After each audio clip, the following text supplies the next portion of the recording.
Seorang anggota polis yang digantung tugas atas kesalahan dadah di Berkas dipercayai terbabit kes sambung kedai bandel dan butik di Kelantan menggunakan pistol tiruan malam tadi. Ketua Polis Kelantan, Datuk Muhammad Yusuf Mamat berkata pihaknya mendapati suspek terlibat dengan 5 kes sambung dan 4 rekod lampau narkotik. Sambung ni sambung melibatkan kedai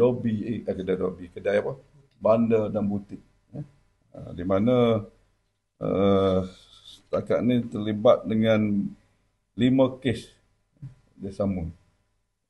Dia menggunakan pistol tiruan. Tapi dia masa dia sambung dia tunjuk pistol lah. Bila kita tangkapan bila kemarin semalam malam tadi, alhamdulillah kita dapat semua sekali lah dengan pistol dia, pistol tiruan lah. Dia menggunakan pistol tiruan yang kata menyedihkan lah memang.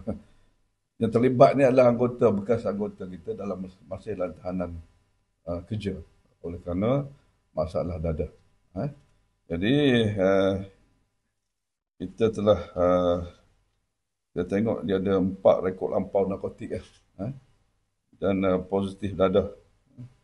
Jadi masa kita tangkap tu kita juga dapat 12 butir pil kemerahan di syaki dadah bersama beliau. Dan ini kita akan bawa riman pagi ni.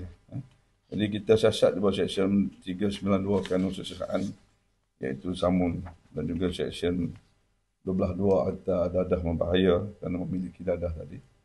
Dan juga Seksyen 15.1 Akta Dadah Bahaya 1952.